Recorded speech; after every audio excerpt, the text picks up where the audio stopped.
Okay, welcome to another episode, another edition of American Cultural Shifts. My guest for this episode is Tony Lopes. Tony is from the Boston area. He is a real estate investor and was able to retire very early at the age of 44 due to those investments. And he writes, does podcasts, has a YouTube channel on real estate investment and wealth generation. You can see his latest book just over his right shoulder if you're seeing this on video. It's Freedom at Risk. I have a copy that I finished as well. And I must say, Tony, one of my favorite lines in your book. I love this, and I share this with my kids. But it's behavior precedes results. And you and I spoke on the phone, I don't know, a month ago or so, kind of about your book, and we were just kind of talking about some things that we had in common. So I thought, a podcast that purports to talk about how culture in the United States is changing would be a good format for you to talk about what you are seeing with regard to wealth generation, which we've talked about in both the younger and older generations, and kind of changes that you are seeing in the people that you work with over time. So that is Tony's background, and Tony, thank you again for joining me tonight. It's I loved your book, and thank you for writing that and taking the time to invest yourself in that for the rest of us. Well, thank you so much for having me on, Dr. Scarrow. I truly appreciate it. Being on with greatness. You're an author yourself. You're a neurosurgeon. I know you have another book coming out right behind the first one. So you're very accomplished. So I'm here with greatness, and, Well, that's I'm very kind of you. blessed to be here. So thank you so much for having me on. You But bet. yeah, talking about the cultural shift, it's so amazing because I spent the last a little over a year writing my book, Freedom at Risk: How to Protect Your Personal and Financial Freedoms. And it really started as a white paper. I thought I was gonna, I don't have any kids, right? So for me, I have a niece and I have nephews, and they're starting to come into their own and get out there in the world. And this world is very complex, and there's a lot of dangers out there that aren't taught in our school system for a bunch of different reasons, right? So I wanted to write this white paper, as I was calling it, over a year ago, to be about 20, 30 pages to highlight some of the things they should watch out for and some of the actions they should take themselves to protect Mm-hmm. themselves and grow their freedoms and their wealth.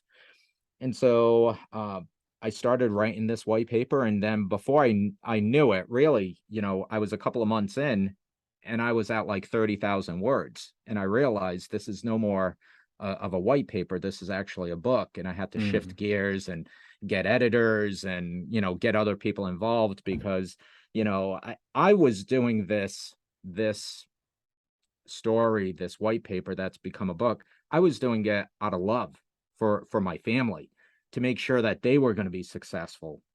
And I think that's a powerful message, because if I wrote this book for my family out of love, that's the same love I want all the readers to walk away with after reading this book, to feel like I wrote it specifically for them. Now, not everybody is going to resonate with everything I have in this book, and that's okay.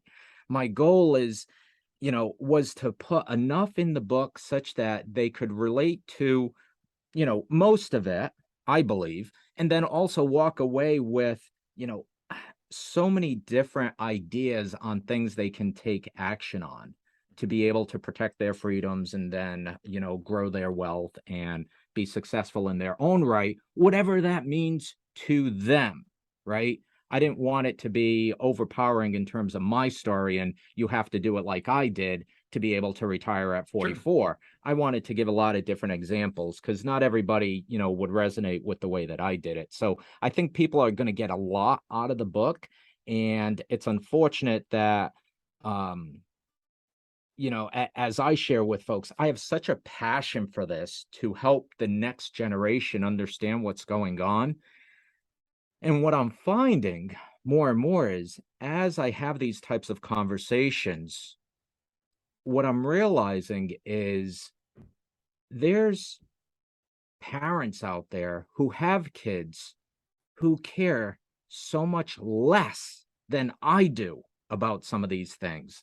And that just boggles my mind because I go off and I say, Dr. Scarrow, I go off and I say, I don't have kids. I'm writing this book. I'm researching this stuff. I'm providing this stuff to help the next generation out of love and out of the need to help them have a better life than I have. Yet there's Mhm. parents who have kids who could care less. They're not educating their kids. They're not sharing the message with their kids. They're not having the conversations with their kids to create some sort of critical thinking, with Susie and Johnny to say, hey, what are you going to go to college for? Okay, Right. where does that put you when you graduate? Okay, how much money are you going to be making? Right? They don't help these kids think through, beyond what I call beyond the tips of your shoes, right? Or beyond the Mhm. tips of your skis, some people say. And so for me, that's really concerning in terms of our culture. How did we get there? Right? Yeah, I think those are really important observations, Tony. And as you say, some parents aren't sharing that with their kids. Then it kind of falls to schools sometimes to share those things. And that was kind of the first question, I wanted to ask you. In your book, you write extensively about personal freedom, financial freedom, and my sense is that for most of American history, accomplishment was the foundation for personal and financial freedom. I mean, we expected, your behavior to be worthy of that freedom. In other words, Yeah. it wasn't just free, it wasn't just handed to you. But in the latter half of the 20th century, this is my observation. Maybe you disagree, but self-esteem became the precursor to achievement. And so a lot of schools started focus on, hey, we need to build self-esteem rather than rewarding accomplishment. And self-esteem was sort of separated from displaying self-esteem worthy behavior. The self-esteem had to come first before the behavior. And so my question, do you agree with that observation? And maybe the second part of that, or what are the cultural consequences of that? Of let's build your self-esteem before we start rewarding achievement versus we build self-esteem through achievement, through your behavior, through good works, through whatever, however you want to define success. So would you mind talking about that a little bit, sort of your observations? Absolutely. So I do agree with you. Unfortunately, I wish I could disagree with you. I really do. But we all see it happening. We see, the entitlements in so many different ways. We see, this, and it exists in our school system. We all know that, right? And it starts at a very young age, and it starts off very cute and innocent, right? We see these kids who graduate from pre-K to kindergarten, and they go through this graduation ceremony, and they have their cap and gowns, and they all feel good that they're graduating. And the same thing happens again from kindergarten to first grade to, Mm-hmm. and it Right. just drives me absolutely bonkers when I hear parents talk about that, because it is creating this entitlement, this this feel good, this self-esteem, that you're referring to here, where these young children are being calibrated that self-esteem is more important than productivity or value. And so it's happening at a very young age. and it's happening all over the place, right? It's not only in the school system, but we also see it with sports, Yeah. where when I was growing up as a kid, if you know if our team was the losing team, only the winner got a trophy, Right. nobody else, right? But that's not the case these days. Kids have to Yeah. walk away. Every kid gets a trophy or a ribbon or something, and even if you lost, you still get it, which is Yeah. a very And, dangerous and calibration Tony, process. to my reading of history, Americans for much of, say, the 19th century and probably even up through World War II, I mean, we sort of had this insecurity that the rest of the world wasn't giving us our due. That we were out doing these great things, or we thought we were expanding into the West, and we were, of course, building armies and navies and air forces, and we kind of were like, yeah, but we don't get the respect. But there was this deep sort of insecurity, I would even say, that Americans had. Well, we needed to prove to the rest of the world that we were capable of taking the world stage. We were capable of doing great things. Again, my observation is just that shifted over the last, I don't know, I would say particularly maybe the last 30 to 40 years, where we seem to think, well, we're really good. We kind of throw our chest out in the world and say, oh, well, naturally, Americans are great. You need to recognize our greatness, as opposed to, we do great things, and because we do great things, that is sort of where our self-esteem comes from. Yeah, I think, we've taken, as a country, in so many different ways, the education system being one of them, politics and the economy, so many different ways. We've taken our eye off the ball in terms of productivity.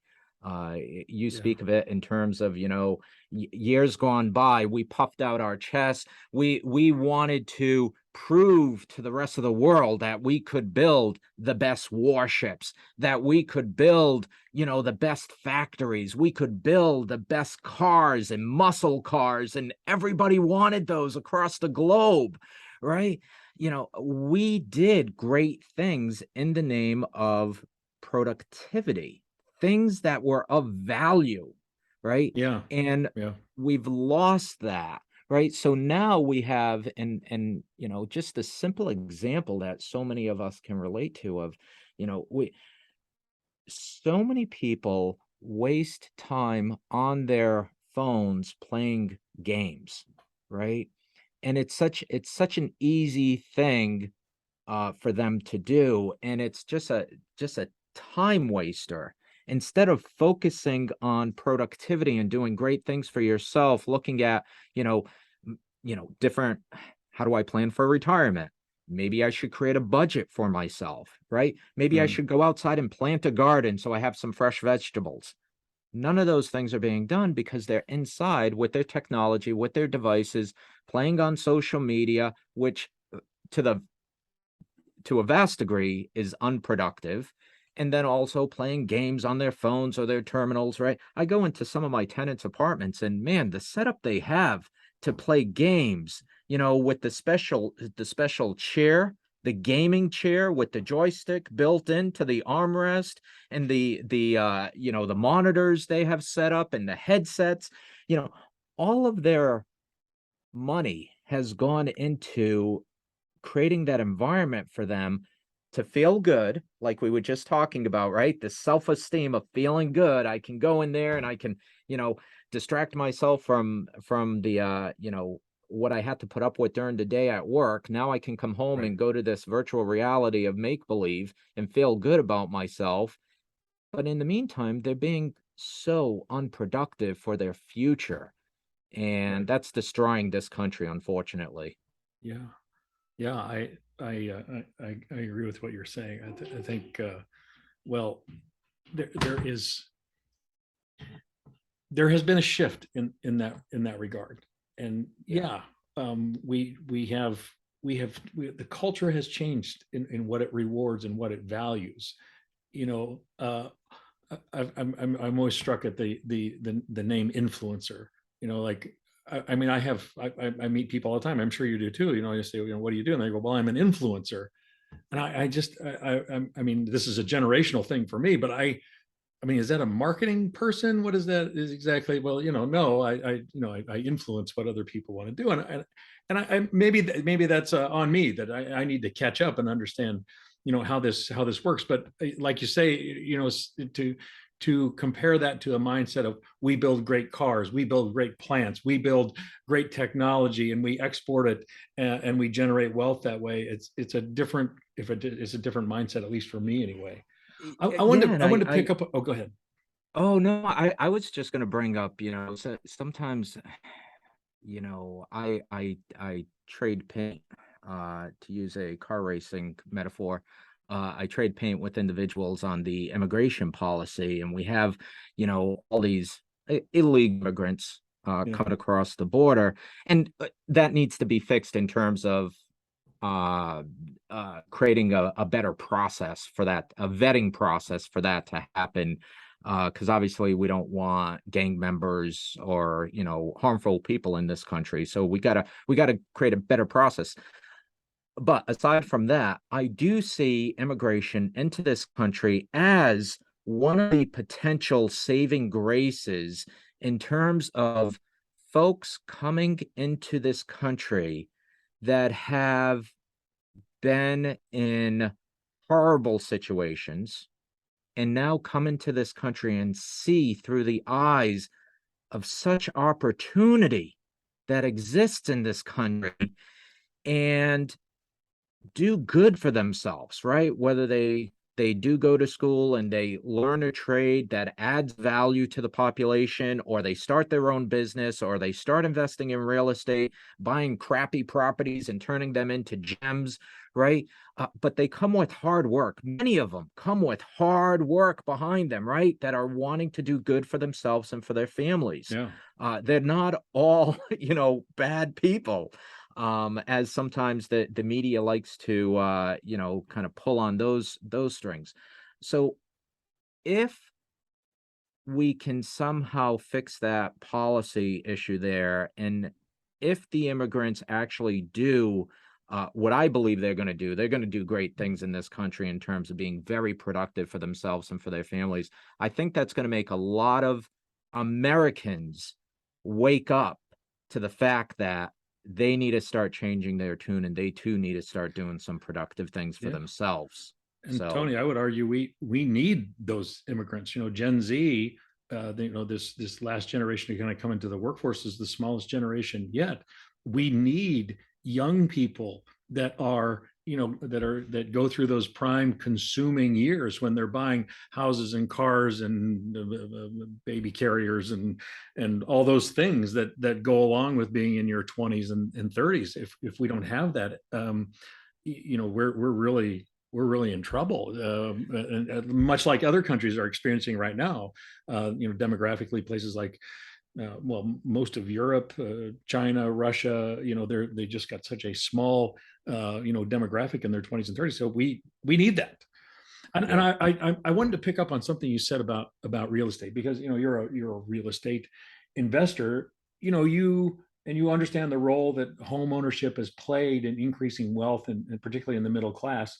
In your book, Freedom at Risk, you mentioned that the percentage of millennials, which are those born between 1981 and 1996, that are still living with their parents, that percentage is now over 50%.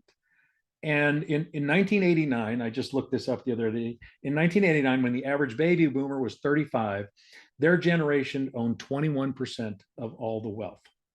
In 2008, when the average Gen Xer, that's my generation, was 35, our generation owned 8% of the wealth. Now we had a smaller our numbers were smaller than the baby boomers, so there's something to be said to explain that number. But the average millennial turns 35 next year in 2023, and today their generation only owns about 4.6% of all wealth. So, do you have some thoughts on why that shift in wealth has occurred, other than the size of the demographic, which I think we all Yep. understand? Is that primarily due to greater home ownership by the generations, or is there something else going on? Do you have a sense of that? Yeah, so I think home ownership is part of it. And I believe the older generations just played a more active role in their creation of their wealth, right? They did not leave it to somebody else. Today's day and age, too many folks leave wealth creation to whoever's administering the 401k plan, right?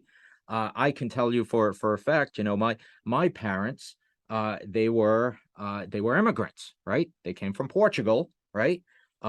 Literally off the boat. They came to this country legally. They got their citizenship. My mother was she sewed curtains and purses and belts in a factory. She was a sewing machine operator. And then my father was a laborer for a construction company. So he Mhm. built roads, he dug ditches, he laid concrete pipe, whatever they needed to do. They didn't have a college education, yet they took it upon themselves as immigrants to save enough to be able to purchase multifamily property because they understood they needed to create wealth for themselves, right, over Mm. time. And Mhm. also they understood the fact that, their jobs weren't always secure jobs. My father was oftentimes, working construction. He was laid off during the winter months, during the cold and the snow and the Right. rain, and the same thing with my mother because they didn't always have contracts come through the factory. So she was occasionally laid off too. And so they understood that they needed to create this this opportunity so that they always had some amount of income coming in to Coming put in, food yeah. on the table. But they played a very active role in it. They did not have 401ks, right? They had Mm. none of that. They had to save. I remember my father, because back then the interest rates in the banks were much, much higher than they are now, 5% back then, 6%, on your savings, right? So you could actually make money by putting your putting your money in the bank as opposed to today, where you're losing money as a result of Inflation, yeah. inflation that we're seeing. So, but not to go off on a tangent there too much. But I remember my father going from bank, withdrawing money from one bank, putting it in another bank because he could get another 0.5% interest on his money. And he would do the calculation, right? I remember him sitting at the kitchen table with his calculator doing the calculation of how much more per month he'd, right? And so I believe, and so I'm maybe rambling a bit, but the generations that have come before us have played a much more active role in terms of creating wealth for themselves. Mm. My parents were not wealthy people, but they did They okay generated for wealth. themselves, right? And it's unfortunate today we have kids that come out of I'm going to say high school, even coming out of high school, 18 years old, you should have a basic knowledge of creating a budget for yourself, right? They Mhm. don't. Many of them don't. Some of them do. I don't want to paint with too broad of a brush. Some of them do, but many of them don't understand a budget. Many of them don't understand retirement planning, how to create wealth for themselves. They don't understand how interest rates work. And coming out of high school, that's pretty fundamental stuff that you would think a young adult should know. And so what happens is, now these folks who to a great degree don't understand how to create wealth and protect themselves, now they go into college.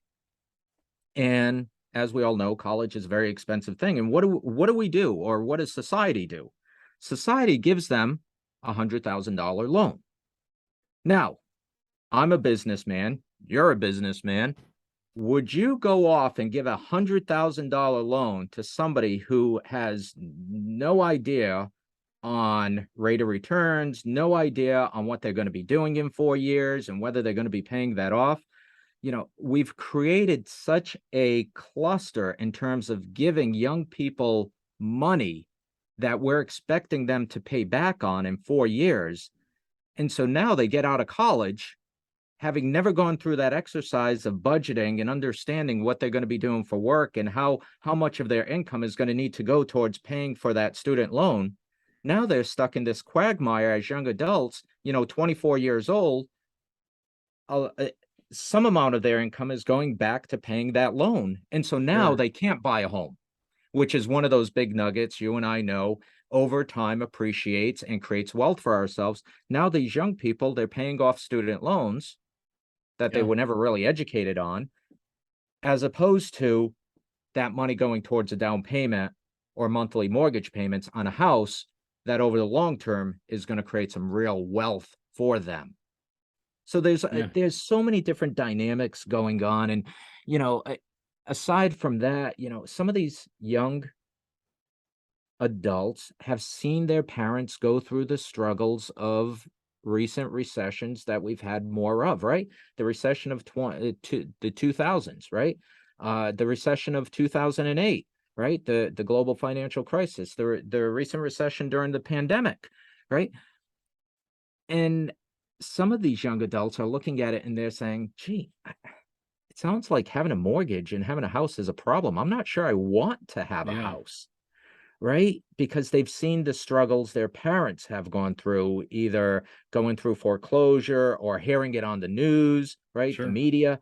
Um, and so I think some of these young folks are looking at it as saying, gee, you know what? I'm not sure I really want to go that route of buying a home. It sounds like more of a headache. And I think that's a mistake, because owning real estate is one of the, if not the best way to create wealth over time for yourself.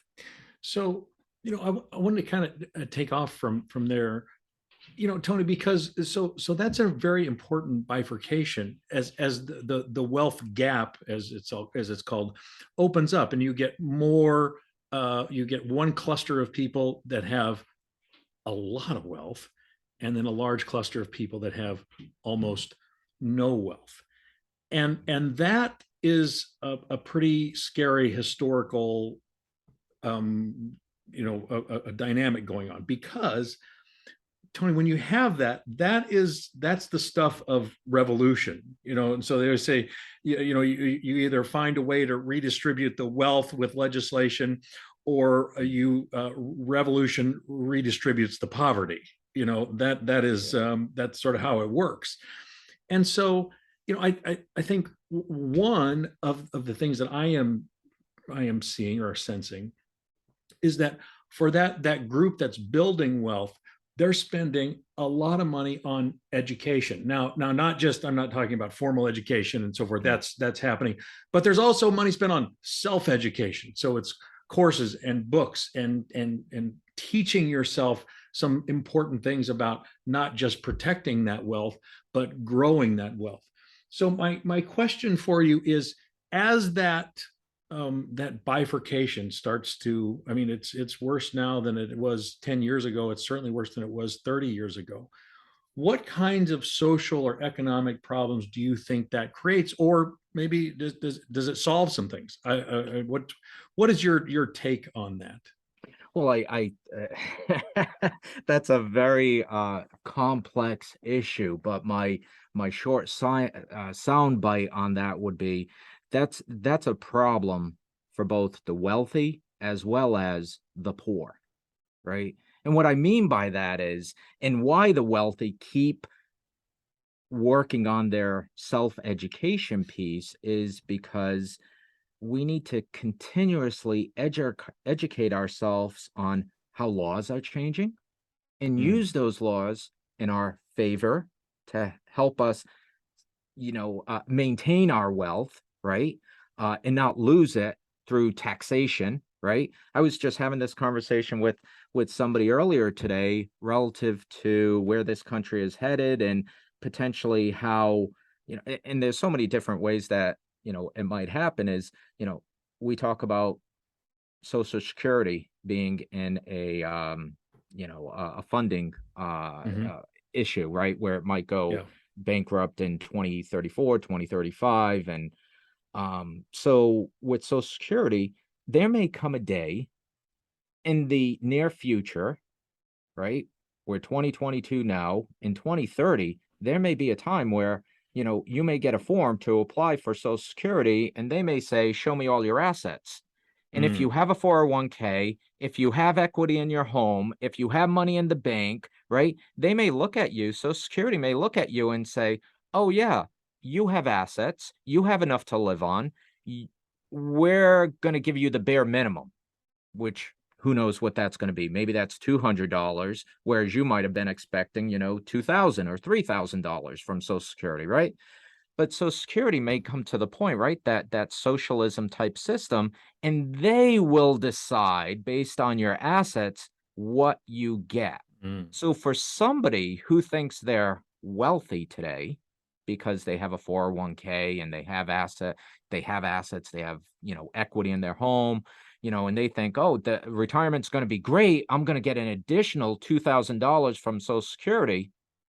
Well, I'm here to tell you those rules may change. And the rules also may change in terms of the 401k plans, where you may end up being more heavily taxed on your Yes. 401k income, right? Which is quite unfortunate. And so even folks who may be perceived as wealthy, and I'm not saying big business owners, right? I'm just speaking to, like, people who have amassed, some amount of wealth in their time here on this planet, right? Who want to get to retirement and have a good life. I'm just saying that is not for sure that you're going to be able to get there, and which is all built into the book Freedom at Risk, to help people wrap their heads around what's happening in the world and how they need to look at things maybe a little differently, as opposed to maybe sometimes we stick our head in the sand.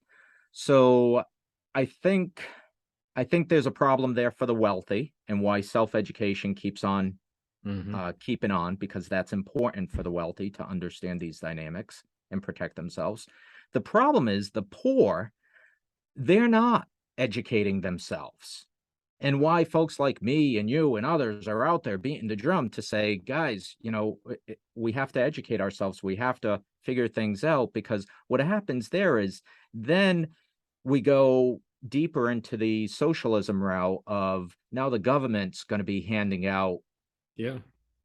as I say, the free cheese, the block of cheese, right? Or the powdered milk, whatever social programs it's going to be, maybe they're going to pay for your rent, but you know what? That apartment that you're going to be living in isn't going to be the nicest apartment, right? It's going to be the bare minimum type apartment, right? And it just, we can go further down that rat hole, but it's not a pretty sight the further we get along this wealth Yeah. divide. And I was thinking, kind of tying two of our themes together here. I mean, if the millennial generation, as I said, has 4.6% of all the wealth, and that wealth doesn't accumulate over time, the clanging of the drum for more socialist type measures is going to get louder, because eventually there's not going to be that proverbial nest egg to fall back on in retirement, particularly if things like Social Security is at risk, or 401ks that we're going to be relied on are going to be taxed heavier, and so forth. Yeah, So, yeah.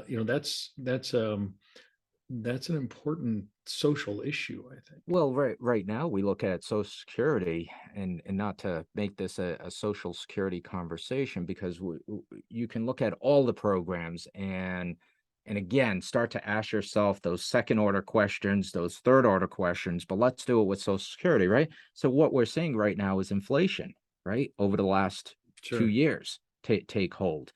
And so every year they adjust your Social Security check. If you're on Social Security, they adjust your check in accordance with inflation. It's a cost of living adjustment that they make. Hmm. And so with inflation being recently at, 8.59%, that's going to be a big hit next year when they Absolutely. come to adjust Social Yeah. Security. So does that make the problem less, or does it make it more? That Well, makes the problem yeah. bigger, more of a problem. Absolutely. And Tony, I don't understand myself how inflation is going to come down, in that we've got a huge baby boomer workforce that's retiring year after year after year. and we have a smaller Gen Z workforce that's coming in. I mean, labor alone, you would think costs for, again, all the usual things, including trades and retail and so forth. I mean, that cost has to go up if the retirement group is bigger than the group that's coming in to replace those people. So yeah. You're absolutely right. And it goes back to our conversation in terms of productivity, because GDP, a nation's GDP, gross domestic product, is a measure of its productivity. And recently, over the last 2 quarters, we've saw that GDP has come down.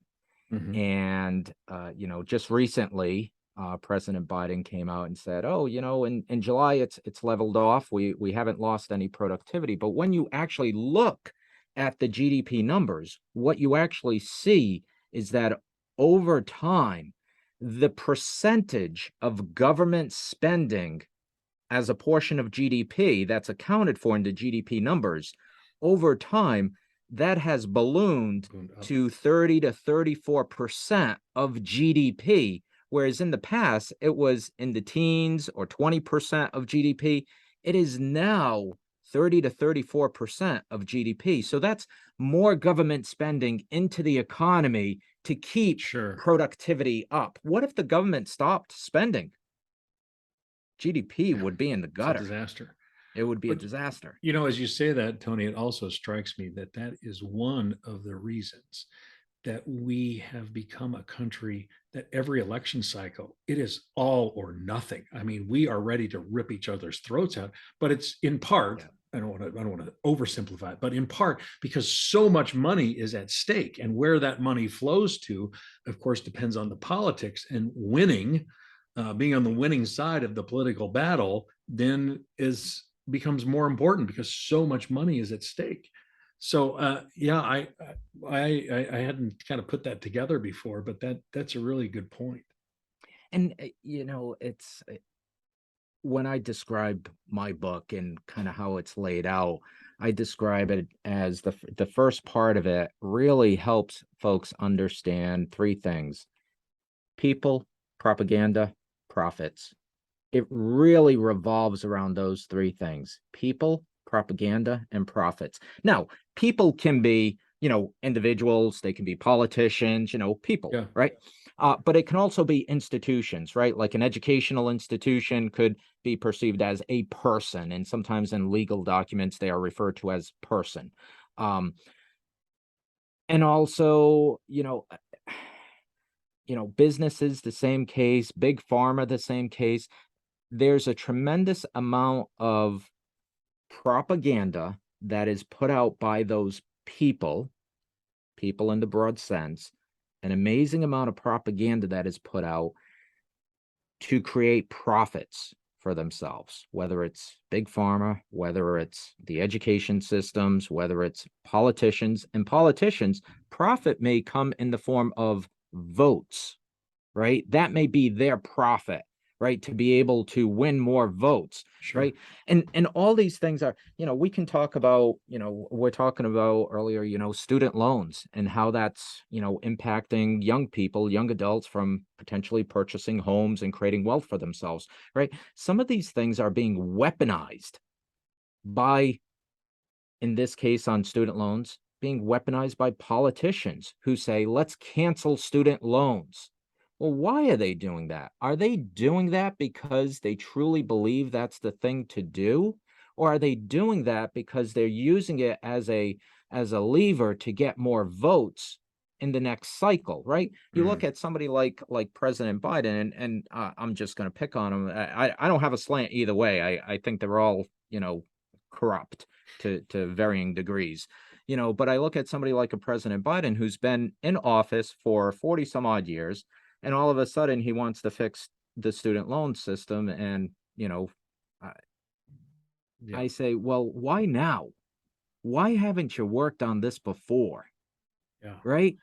And so that's just one case where you can see the Democrats leaning more towards, buying votes. And that affects us. That affects our society. our culture that we have. It's built into the media system, it's built into the political system, and it, to your point, it divides us. When people like me came out of school and I say, well, I paid for my student loans, right? There's a lot of young people who have paid for their student loans and continue to do so today. And they're Yeah. like, yeah, I signed that contract. That's my obligation, right? Yeah. And now some people are looking to take it away. And what does that do? If that happens, that just further perpetuates this entitlement. Absolutely. Going back to that, now every kid gets a trophy. You can go through school, you can sign those contracts for those loan agreements. You know what? But when you get out, Johnny, don't worry about it. We canceled those student loans. What is that teaching society? Well, and well, I would say one of the things, don't you think, Tony, that it does is it devalues the education. I mean, if something is free, Yeah, you value it less.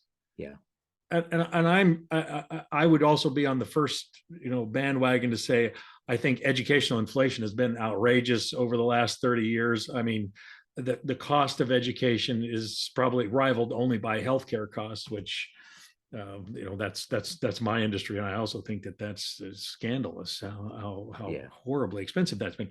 But be that as it may, you're exactly right. I mean, we all that went to school and we got student loans. That was the deal, right? They said up front it's going to be 3% or 5% or 7% or whatever it was, and it's going to be this much, and you're going to pay for it over 20 years. And are you in or are you out? And so for those of us who said we're in, well, okay, now so we sort of look at a policy change now that says we're going to forgive all that, and you say, well, what's different now? Why is it that we need to change? Why is it that that needs to be a free benefit as opposed to something that we had to really work and pay for?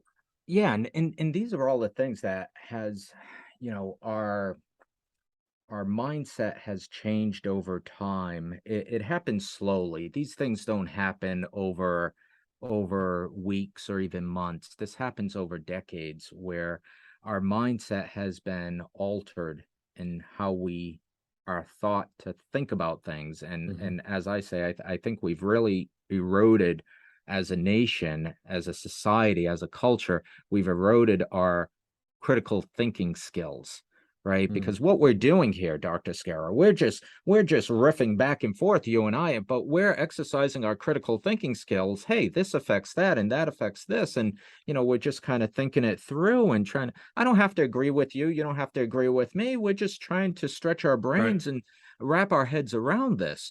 And there's just so much out there that once you strengthen your critical thinking skills, right? That muscle of Mm-hmm. critical thinking, once you strengthen that muscle, you start to see so much more, right? And for Yeah. me, I look at things like, this Chips for America Act that was just recently Yeah. passed. And, Yeah. at first it was, the number $52 billion was in the headlines, but come to find out it's more like $200 billion, maybe more now, who knows? Um, but you look at that and you say, well, last time I checked, in a free market economy, Yeah. if I know there what were you're going to say. profits to be made, a Yeah. company would do what it needed to Yeah. do to build an extra plant, to hire extra workers, to get that extra loan from the bank to be able to build a plant to satisfy a need. So Yeah. I don't understand, and maybe it's a result of the poor education system. Maybe that's why I don't understand. But I don't understand how we have a shortage of chips. I think we all understand that there's a shortage of chips, and we need to be less dependent on countries Yeah. overseas potentially for those. Okay, so to meet that demand, why do we need government to step in and offer subsidies to these companies, right? Money to these companies to do what should naturally happen in a free market economy, right? And so Yeah. that's where you start to get this, Yeah. we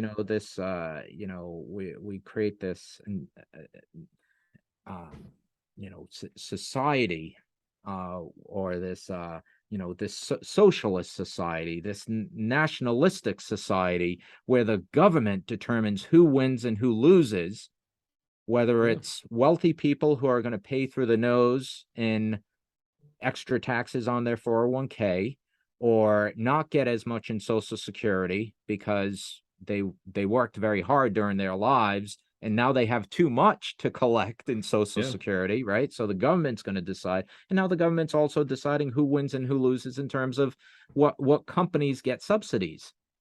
I mean, this is a problem. Yeah.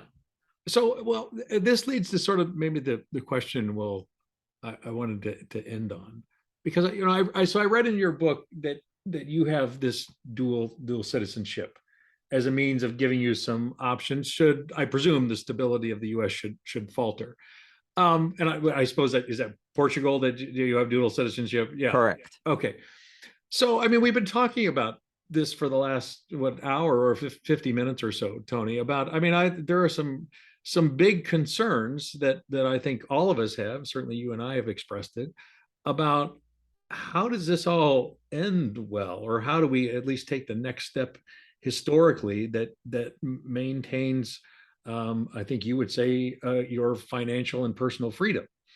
Yeah. Um, so, I mean, how much of a risk do you think we're at as a country? I mean, realistically. In other words, maybe how likely is it that you become a full-time Portuguese citizen someday? What do you really think the likelihood of that is, given the sort of problems, social and economic problems that we've just talked about? So I think it's relatively low probability.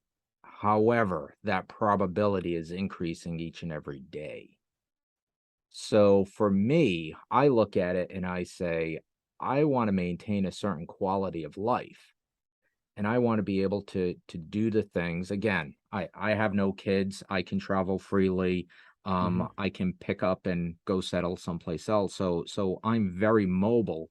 And as I get older, say 10 years from now, when I'm 60, I want to be able to have a good quality of life where I can go walk down the road, grab a espresso or a cup of coffee, or go to the beach without being harmed. And I say that because for the last, I think it's been 2, if not 3 years, we have not been able to go. Every year we used to go, me and my girlfriend, we used to go into New York City after Thanksgiving because you're familiar. It's all decorated. It's beautiful for the Yeah, Christmas time. They have the lights, they have the shows. That it's a very beautiful atmosphere. It gets you into the Christmas spirit. And we would enjoy that immensely. We'd go in for 4 or 5 days, enjoy the city, beautiful. But the last 2, 3 years, have you been listening to the stories on the news? People being punched in the face doing by just walking down the street, these bottega, workers being stabbed, you know, mhm. uh, people coming up, demanding certain things. Is that an area I want to go to and vacation? W- We Yeah, don't. yeah, Right? And so I look at it and I just use that as an example, right? As a real world example. This is not conspiracy theory. This is not, hey, think out 10 years what the world's going to be, right? I'm just saying that's what it is today. I don't want to go to New York City, and that's unfortunate for me because we really enjoyed the shows. We enjoyed so much of that. So for me as a 60-year-old, you know, if things continue at, now doing the 10 years into the future, you know, when I'm 60, I want to be in a situation where I can walk down the street, not be afraid of getting punched in the face or stabbed, or, I want to go to places and enjoy my old age. Right. sure. Yeah, And so for me, having a dual citizenship is an insurance policy. And everybody needs to assess that risk and assess that cost for themselves, right? Mhm. Some people, they say, "Oh, Tony, that's not an option for me because I have kids, I have grandkids, I want to be close to them here." Peace. I get it. I'm not forcing anybody into that situation. But if you do have the opportunity and if it's a low cost Mhm. solution, like for me, the application was $400, right? $400, I mean, that's a no-brainer. So there are people in the business world that I know who are paying $100,000 to be able to get citizenships overseas because they believe it's that important to have that insurance policy of a second citizenship. So it's Wow. all depends on your environment, what you see as Sure. risks, and yeah, financially, if that's something you want to do. Yeah. Wow. Well, that's really, I mean, that's very enlightening. I like how you said it's an insurance policy, right? I mean, maybe the likelihood is low, Yeah. but when you have that knowledge at hand, knowledge is that's a powerful thing. Having a plan is a powerful thing. Yeah, and some of these things, it's I think unfortunately society and our culture today, to go back to that, to weave that back in, we want immediate satisfaction. Today, tomorrow, I need Amazon delivery, right? Now we have Amazon Prime and next day delivery, and you get it instantaneously for the most part. That immediate satisfaction, just like playing those video games on your phone or something. It's an immediate satisfaction, right? How many people liked my picture on Facebook? It's an immediate satisfaction. To some degree, what we've lost is the necessity to plant the seed and let that seed grow 5 years, 10 years, 20 years. Mm. That's what I did with my real estate. Believe me, I'm not a super smart guy, right? I'm a C student, right? I'm not a smart guy, but I knew enough from being educated by my parents and doing the research and the work myself that I needed to plant those seeds. And Absolutely. the same thing with getting a second passport. Yeah. I don't want to be going for a second passport when there's a revolution in this country, Yeah. Right. right? I want to have that passport ready Ready in the in the vault, event. ready to go, right? So Yeah. that's So how well I think said. about things. And I Yeah. think more people need to be thinking about the future in that way, 5 years, 10 years, 20 years down the road and plan for themselves in some way. Well, Tony, thank you very much for spending this hour with me. Your book again is Freedom at Risk, and this is Tony Lopes. He's a real estate investor, an author, and a good guy. So thank you so much for spending the hour with me. I really appreciate it.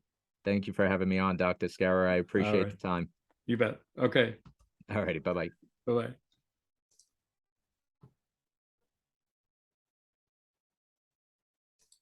How'd we do?